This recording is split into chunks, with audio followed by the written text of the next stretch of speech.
Okay, welcome to our after action report for our Blue Card live training that we did there at the end of October. I've been able to put everything together and put together a little presentation here that we can use to go through and find out what we did, how we did, what could we improve on, what went well, and all the other fun stuff that goes all along with this. So hopefully you all can see the rollout and after action review I have listed here for the program. And I thought we would try something new by me just going ahead and trying to do a video with this rather than put out notes and then have everybody else try to get what the intentions are by reading different things. So this way you can hear it straight from me and straight from the Chiefs as I've collaborated with the Chiefs on all this stuff and we get all this stuff going. So here's what you can expect for about the next 30 minutes. And you don't have to worry about taking notes. I will put out a list of points from each one of the different days of what we learned and things of that nature. And I'll also put something out there with the survey results. So we'll talk about where we've been, where we're going, what Blue Card is, talk about some of the goals and objectives, what I was hoping to accomplish with this training. We'll talk about the training itself and how things developed and how things went and was conducted. We'll talk about the survey and get a little bit of feedback, and then I'll close things out, and then we'll go from there. So anyway, before we get started, I wanted to go talk a little bit about my philosophy on the training and why things were set up the way it was. Obviously, this is my first go around here with Fairfield Fire in a full multi-company operational type setting, trying to get all these crews down there. And I know this was supposed to be the live fire training for the year, but when I took everything into consideration, along with the fact that we had just put our officers through Blue Card and got everybody signed off on that, and we're going to be getting everybody certified in Blue Card, I chose to scale it back in terms of the live fire aspect because that just provided a lot of challenges to try, and I wanted to focus on all the other stuff that we had been doing along the way with the Blue Card and incident command and things of that nature. So I chose the format. I called it Blue Card Live as the first opportunity for us to get together as a group, see how our trucks were placed, see how our crews went to work, and we went through the operations in that nature. So what I had to do was I had to find our starting point with the way I had designed everything. I had to find out, were we starting down here or are we starting up here or somewhere in the middle? Because where we started from would determine the path that our training program was going to take. So were we at the very bottom or were we at the very top? And I think we'll talk about where we ended up and how things went with that. So I want to do a little bit of a Blue Card review or maybe an introduction for those that aren't really 100% familiar with it. We had put our officers through the Blue Card, and somewhere along the way, we've been exposing our firefighters a little bit here, a little bit there. Some people may have been hearing about it. Some people may have used it in previous departments. But just a little primer here on what Blue Card is, because there's a lot of misconceptions out there on what it is and how it works. So a lot of people think that the Blue Card is an incident command system. It is not a command system. It is what we call an incident management system. Incident command is part of an incident management system. An incident management system affects and enhances all aspects and all positions on the fire ground, not just that command and that command structure. It's not just for command officers. It's a way for everybody on the fire ground to take responsibility for their actions, to come together, and everything will just sort of mix right in together and like all the pieces of a puzzle coming together. It standardizes terminology and reporting. And one of the biggest examples, as you've probably heard as we've been going on over these past couple months, is that initial radio report. We're going on the scene saying the same things over and over and over. We're talking about the building, talking about the conditions that we have upon our arrival. We are declaring some type of a strategy, and we're establishing command. And that's been standardized across any scene that we go on. Blue card is not a tactic. We still have to go in and put the fire out. It's not a mother may I system. I had the initial thought when I first heard about blue card was nobody's allowed to work until they're told to go to work. And that's really not the gist of it. The gist of it is nobody should go to work if the command officer doesn't know where they are or what they're doing. So it's not a mother may I system. It's just a way of making sure we get everything checked off to make sure everything that is needs to be done and it's organized. We organize these processes and activities. We still have to search and rescue. We still have to put water on the fire, and we still have to ventilate. Right? Blue card does nothing for us in those aspects. It just helps us check those boxes off to make sure we haven't missed something. Why is this scene organization important? It helps to reduce confusion. One of the things that I always had a problem with was first engine does this, second engine does this, third engine does this, first ladder does this, second ladder. And as the units start arriving on the scene, if you had two engines arrive at the same time and they both thought they were the second engine in, the third engine responsibilities don't get taken care of. And that happened more than on one occasion. So with that, blue card helps to make sure we check these things off and we're getting them all done correctly. It's a much more effective way to establish all these different outlines and make sure everything's getting done. It's a way to make sure that we have not forgotten anything. So in that way, it's a more complete system, and it helps to standardize communications. We're going to use the same types of wording, the same types of terminology, and it's standardizing all these communications so we can all work together. And as you've probably seen, when we go into Colerain Township and Forest Park, the members of the Midwest with Springdale, it's usable in other jurisdictions. I think what you're going to see is you're going to see more and more departments, especially in Butler County, are going to start using this more and more, and we will have seamless integration. And we've already seen it where we have gone into another jurisdiction. We were first on the scene. We set up blue card because they used blue card. They just fit right in. It was like one big department, and that's what we are going for. So what system would you rather work with? Something that is nice and organized, you know who's coming in, who's going out, what they're doing, and all that? Or would you rather just have an idea that things are getting done? You don't know how they're getting done. You just know something's happening. Obviously, we know what the right answer has to be on this. So what is the history of incident command with our region and with Fairfield Fire Department? You know, usually things went on in our heads. We knew what needed to get done as a command officer, and we just sort of went through. We said, okay, we got this. Okay, you do this, you do this. And we hoped everything got taken care of. A lot of times we missed things. A lot of times things didn't get checked off, but we didn't have a problem because nobody got hurt. Nothing serious happened. We didn't have maydays or whatever, and we all went back.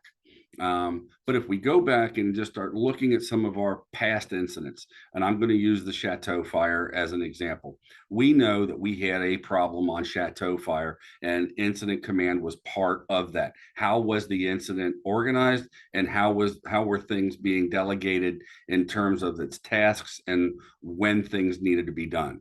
So when you think of that in terms of what would have happened on some of these other incidents where maybe things didn't go just right as quite as well as they could have, what would have happened if we had a way to organize all of our activities? So that's what we're trying to accomplish here. We have these goals and objectives with our training, and we are trying to bring all these things together. So our training objectives, I wanted to demonstrate the effective deployment of fire attack lines, our water supply and crew resources. How were all these things taking part and when coming together? I want to look at the effective implementation of Blue Card command system, including the initial radio reports and 360 follow-ups, the effective deployment of personnel, including on deck and staging and tactical bosses and things of that nature, task location and objectives. The TLO declaration, nothing should be done on a fire ground without knowing what you're doing, where you're doing, and what should happen when you're finished. The TLO. We have to work on transfers of command. I wanted to see how that was going to happen. I wanted to talk about our communications and see if those communications would enhance our fireground operations. And we talk about the benchmarks, including our water on the fire. These are the things that I want to make sure we were hitting on as we were going through our training. Could we expand the incident? You know, we went down with limited resources. We didn't have 5 engines, 3 ladders, and blah blah blah blah blah on our training ground. But if this thing was going to expand, were we able to expand it, and did we start putting things in place and have the foundation set up for that? We want to make sure all scenarios had at least 2 hand lines off and 1 on-deck assignment. You know, and we increased in complexity as things went on, and I think we accomplished that. We didn't have fire, but we did have some pretty good smoky conditions in there, and everyone got to operate into those conditions. The idea of an inside out RIT operation. We know in the past we've had RIT teams, rat teams, or whatever dispatched and assigned to that function on the fire ground. We get a RIT company comes up, they stand in the front and they just stand there. Or maybe they put a ladder up or whatever, but they really didn't do anything in terms of firefighting because they were the RIT crews. And what they found, if you go back and look at any of the Project Mayday information, if a firefighter has a Mayday, they are going to be rescued most of the time by a crew that is closest to them. And that's usually the people that are inside with them. So with that in mind, if a firefighter has a Mayday, other crews are going to come over and help them. We can have an on-deck crew go in and replace or go in and augment the Mayday, go in there and assist. So our on-deck crews are now starting to operate with RIT in mind. Okay, they will be assigned if Mayday happens, they will be the first ones in to start bringing resources inside and work as a RIT team. We wanted to continually evaluate the environment and make decisions based on these changing conditions. And one of the things we wanted to do was we wanted to introduce the Fairfield dispatch to Blue Card. We didn't really get to it this time. I think we bit off a lot on this go around. Eventually, we would like to get Fairfield dispatch in that because we know that the information that dispatch can provide us and help us out on scene makes things go smoother as well. And one of the things I sort of skipped over there was the idea of moving with a purpose. We need to move with a purpose on a scene and perform as if we were actually there. It's hard to do that because we don't have the energy or the electricity or the excitement of a fire, but we can practice that and we can operate within that. So we changed a few things on the tower in terms of putting some addresses up there and some street layouts, so we weren't coming in the same way time after time after time. And we came up with several different scenarios. I think I had about a total of 8 different scenarios, and each one of them increased in complexity. We staggered the apparatus response to make it so a little bit more realistic. And as these increased, they started taking longer time. So by the time we were finished, we were having scenarios that were lasting 15 and 20 minutes. They weren't just a quick get in, knock down one thing, and we're over and done with. We wanted to play some things out in real time to the point where we would have our first run or our first scenario was a quick and easy 1 line in with a backup line. We got to the point then where we were having VEIS up on the 2nd floor with a fire, and we progressed all the way up to multiple fire locations, lots of smoke, and a Mayday situation, a firefighter down situation. And as we progressed through that, I was very happy with the results and the way things worked out. Some of the points that we had evaluated or looked at, and please keep this in mind, that this is nothing punitive, nothing degrading. A lot of these types of things that we can identify on a training ground happen on fire grounds. We just have to be aware of them. So if we do see them, we can correct them at the time. So some of the things we were evaluating, we wanted to see our hand lines and our supply lines. How were they deployed? Were there kinks in them? We know that a kink such as this one you see here, kinks can kill. We know that from the Laidlaw investigation with Oscar Armstrong. We have to get kinks out of hose lines, and whose responsibilities are those? And we'll talk about that. We want to make sure the appropriate lines are being pulled off. Was the blue card implemented correctly, and were we doing our transfer of command effectively and appropriately? Were we using the right tactics, and how urgently were we moving on a fire ground or on the training ground? And one of the other big things is accountability for mistakes. We all make mistakes. I made mistakes in setting some of this stuff up. We take accountability for it and we learn from it, and this is the place to do it. Acknowledge that, hey, I could have done something a little bit better, and let's try to change it for the next time. This is the place to do it because this is our safe area, right? The training ground. So some of the daily takeaways I call them sort of like the good, the bad, and the ugly, because we did some good things, we did some bad things. There really weren't any ugly, but I couldn't just stop it at the good and the bad. So some of the stuff, our blue card, our initial radio reports and communications, I think went very well. We've been practicing on this.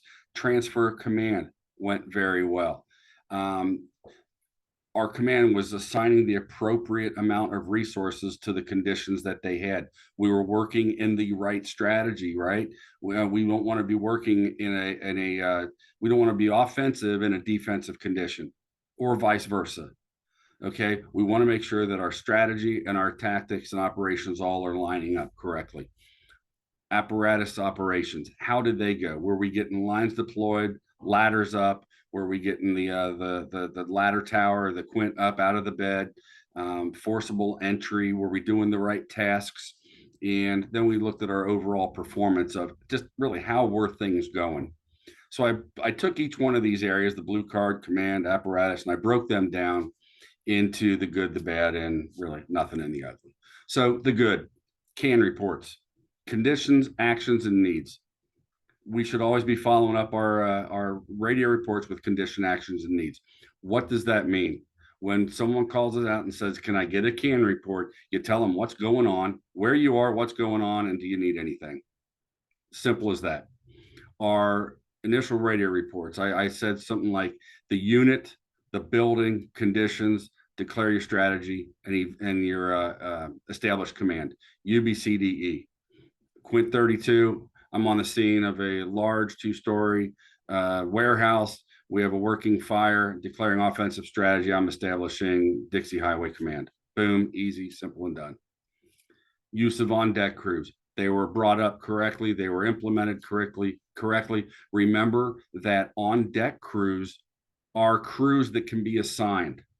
Okay. If you have something that needs to be done, it doesn't mean they can only go in. An on-deck crew is available for an assignment. So if you have certain things that need to be done outside, if you are a sector boss and you're outside in Alpha, or you're in command and you have something that needs to be done, ladder the building, get lights, start a fan, all those things, your on-deck crew, those are tasks that can be established or can be delegated to your on-deck crews. Once you assign them a task, then you get them replaced. You call command and say, I need another crew up here for on deck. Simple and easy. Same thing with RIT. If you have RIT that gets deployed, your on deck crew goes in for RIT, you replace them with another on deck crew. We talked about task, location, and objective. When we are assigning people, we will assign them to a task, location, objective. We're going to say engine 33, I need you to pull 1 3/4 inches, go through the Alpha side door for fire control on the first floor. Boom. There's your task. You're going to go in for fire control. You're going to pull that line as your task, location through the front door, through Alpha, and your objective is fire control. Some of the things that need some work. We realize that transfer of command can be difficult, especially that first officer on the scene. Go back to thinking about what all was going on. When that first officer goes on the scene, that officer is command of that fire. He's thinking about what his crew is doing. He's trying to do a 360. He's going to get that radio report back out about what the 360 found. He's going to start to assign the next couple of units in based on their arrival, and they're going to level one stage. He's going to assign them using TLO, all of that before command gets there. That command transfer can be very difficult for that first officer on the scene. So we need to work on some of that. We need to set up accountability. Once we get a tactical boss to the Alpha side or Charlie side, they are their own accountability. But we do need to work on accountability before that gets going. Right? We need to know who's on scene, so if something were to happen, we know where they are and who's there. Radio discipline. We got a lot of radio feedback.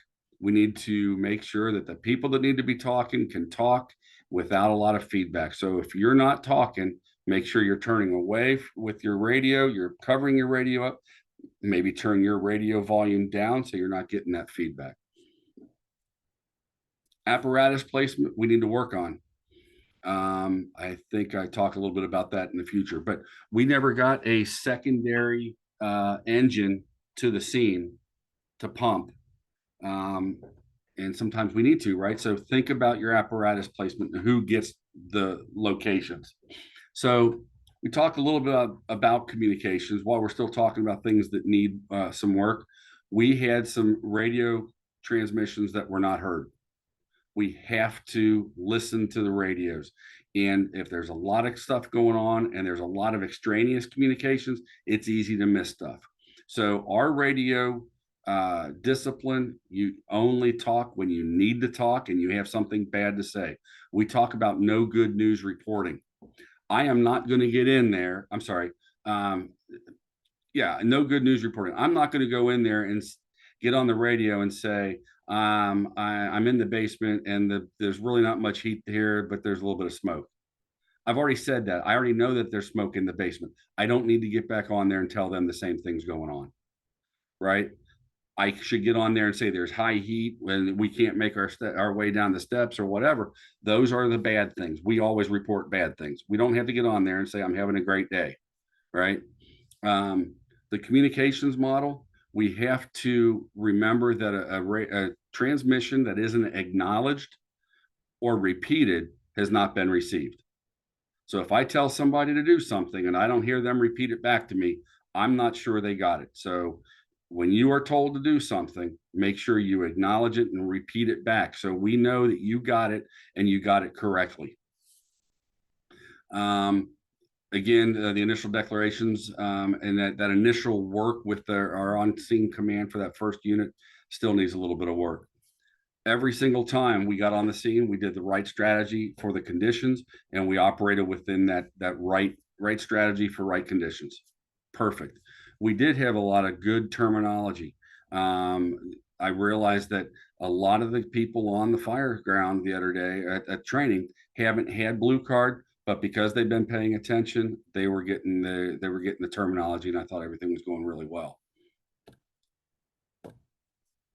The assignment of alpha. Remember, when we assign an alpha, command will take, we'll say District 42 comes in, we'll say District 42, take alpha or take Charlie.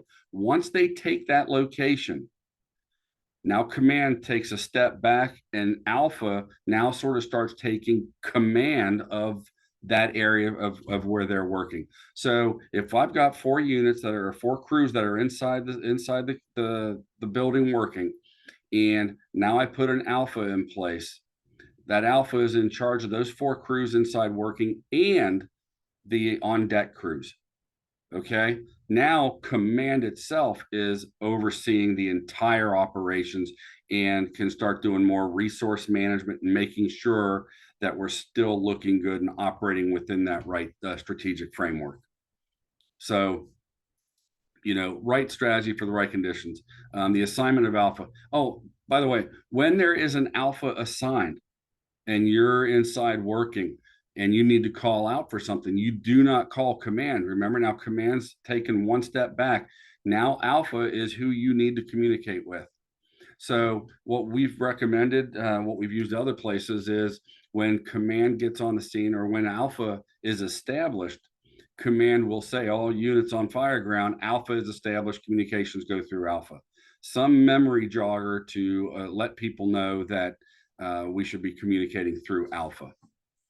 And then our resource allocation, I don't think we were ever really in a deficit where we really started to need more people. That'll be at our next training, hopefully. Apparatus operations, bringing water. We brought water every time. There was a time when we actually lost water, and what happened? Priority traffic. Remember, I talked about terminology. There's priority traffic. If somebody on the fire ground sees something, witnesses something, has something happen to them that's adverse, they find a victim or something of that nature, it's priority traffic. When you call out and you tell command, priority traffic, I have a victim. Priority traffic, we have a wall that collapsed. Those things are priority traffic. If it's a firefighter down, a firefighter injury, something threatening a firefighter, it's Mayday. So we have Maydays and we have priority traffic. We don't, if you're working on the fire ground, you're not saying emergency traffic anymore. The only one that declares emergency traffic now is command when they're declaring something else or talking with, working within another framework or talking with dispatch. So for our firefighters and officers on the scene, we're going to be talking about priority traffic for things outside of firefighters. And if it's a firefighter condition or a firefighter is in trouble or whatever, then that becomes a Mayday. Proactive FAOs. You know, we have the potential in the future of having assigned FAOs and promotable FAOs. And one of the things that you know, from the outside looking in is a proactive FAO can make the difference in a lot of situations. A proactive FAO that helps to help deploy the hand lines, helps to get fans, helps to extend lines, helps to put ladder buildings, these types of things. That sometimes that FAO is busier than anybody else on the fire ground, but that sometimes can make the difference in a fire, a successful fire or a problem. I already talked about it not being able to get that second apparatus to the building.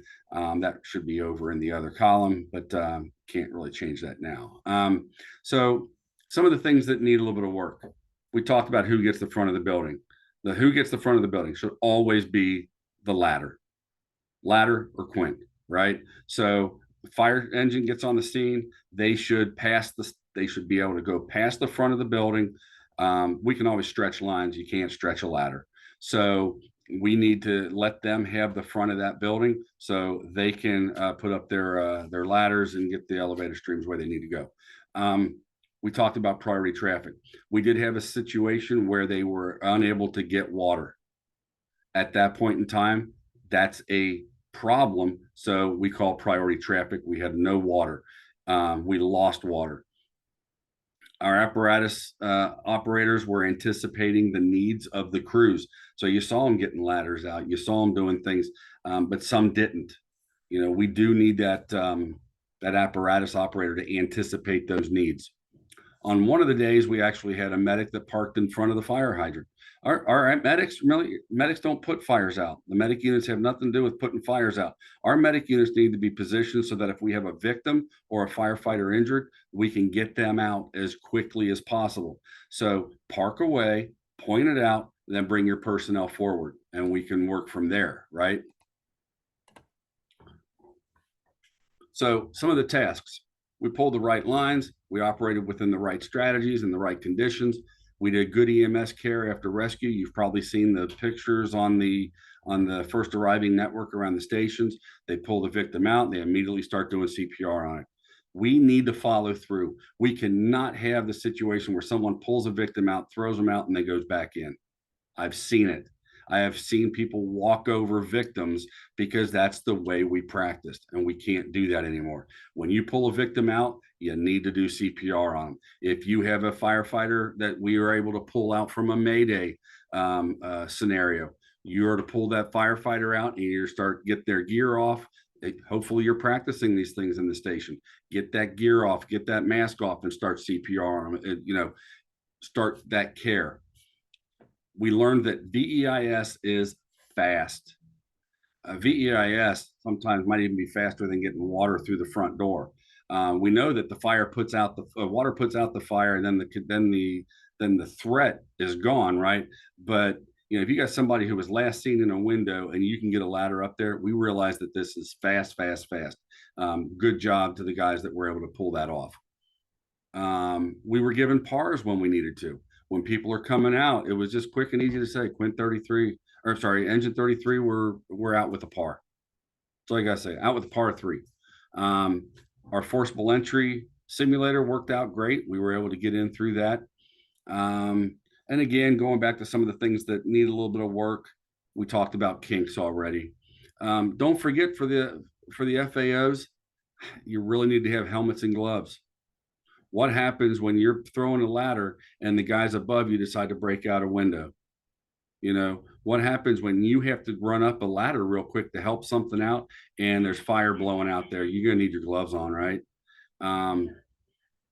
The deployment to the second floor was a little slow. We need to work on some of our hose movement. This one might not be as fair as it could be, but bringing your tools forward. When we level 1 stage and you're told to come forward, bring your tools, bring extra air bottles, bring your wrap packs. Those things need to come forward. Always think about your flow control or your door control and flow path. There were times when the doors were just wide open. We need to think about that. Hose advancement is everybody's responsibility. We heard time and time again, I need more line. Well, that doesn't tell us anything. If you had said the red line needs 50 more feet, okay, that's pretty specific. We know which hose it is and whose responsibility is it. When you hear that, if you're near that red line, you need to start putting that hose in. That's everybody's responsibility. Just like a kink, everybody's responsibility. If you see a kink before that hose line is charged or as it's charging, try and get that kink out. Our ladder work was okay. We could use some work on our ladder culture.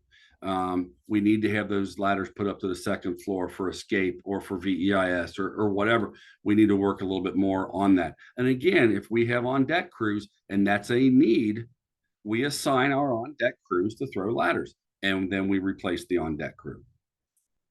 The overall performance, I thought, went well with our Mayday procedures. I was very impressed with the flow of everything. Nobody got upset. Nobody got upset if we pointed out that there was something wrong, because that's when we're going to find it, right? We want to find things that are wrong on a fire training ground. And we found a few things. We corrected them. Nobody got upset. We weren't busting balls. We weren't trying to be punitive or anything like that. We were just trying to make us as a crew and as a team, as a department better. I had to throw one thing under the fire. Ugly is we did have a crew miss the fire, but again, when you're dealing with cones and waters under and lights underneath it to simulate fire, we'll give them a pass on that.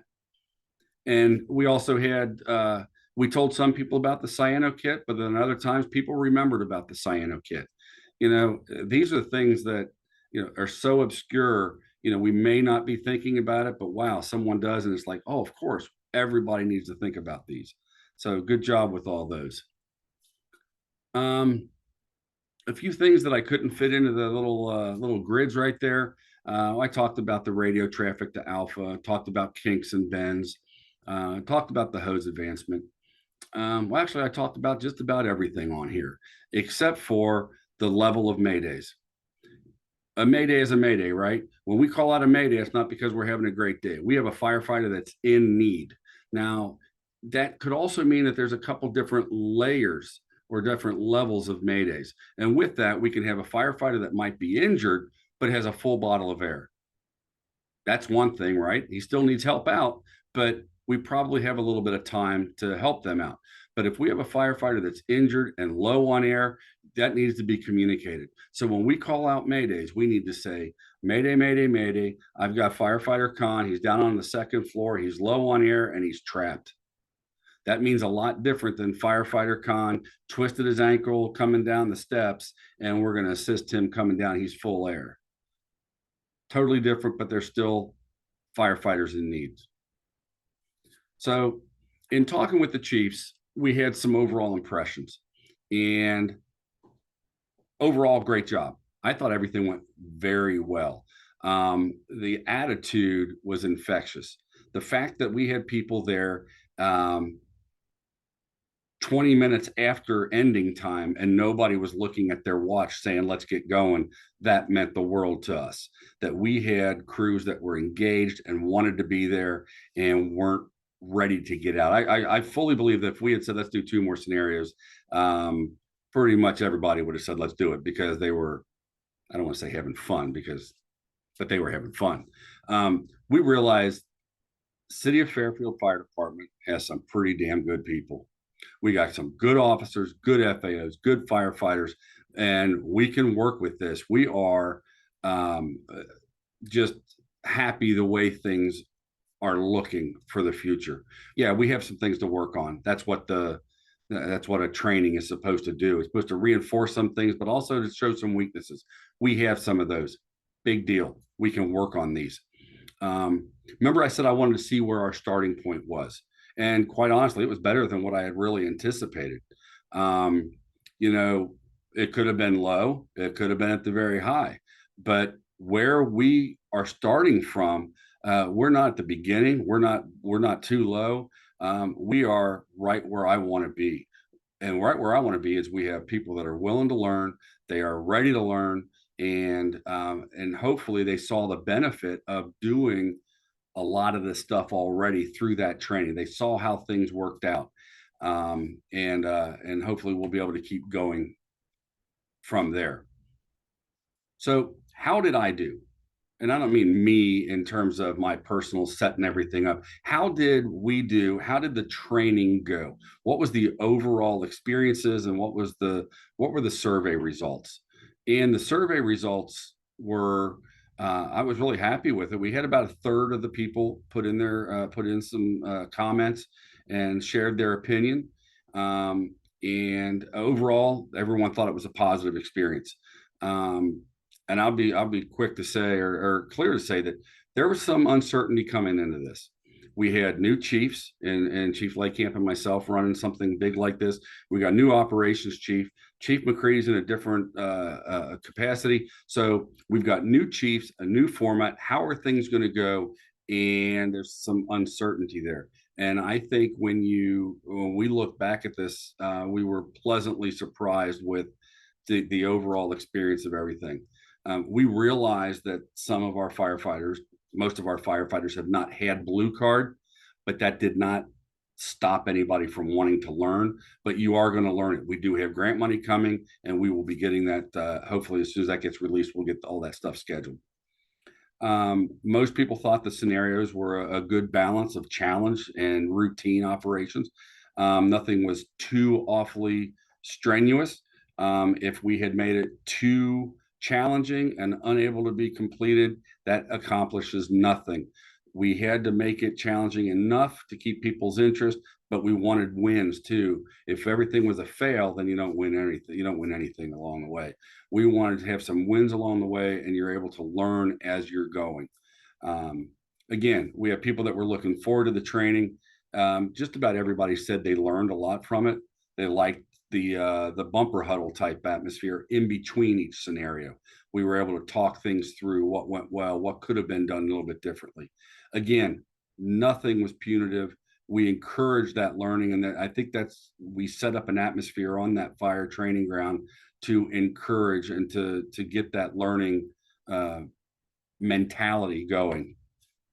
We realized that we need some equipment for the spare apparatus, and Captain Cordy's already working on that. So we also know that in order to have live fire training, we need to actually have a little bit of live fire.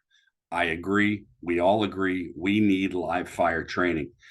We have some exciting things we're working on. Hopefully, we will be able to get things going early in 2024. So when we work around a year from now, we will have some really good experiences behind us in terms of live fire training. So we are working on it. And we also realized that in order to really get some good full training, we need to have more than 2 fire apparatus responding. Really difficult to do, right? With on-duty crews, we're trying to work everybody off duty. It's challenging to say the least, but there's nothing to say we can't get other departments involved. And one of the things that we have been working on is breaking down some of these jurisdictional barriers, and allowing us to work with other jurisdictions. And that, to me, that's one of the most exciting things that I see that's coming down the pipe here. So with that, we'll wrap this up. Again, thanks to everybody for their participation and their willingness to go above and beyond with the training. Thanks for the feedback, for being honest with the feedback. Nobody hurt my feelings, which I really appreciate. Thank you, by the way. I'm very soft and delicate, but I like the mentality that everyone felt comfortable to give criticism if it was necessary, but they also gave good feedback and took the accountability that they may not have known something, but they learned it, and they were willing to pass it on and share some of their stuff. So thank you very much. And if you have any questions, please feel free to see me. Thanks again. And with that, we'll end this one.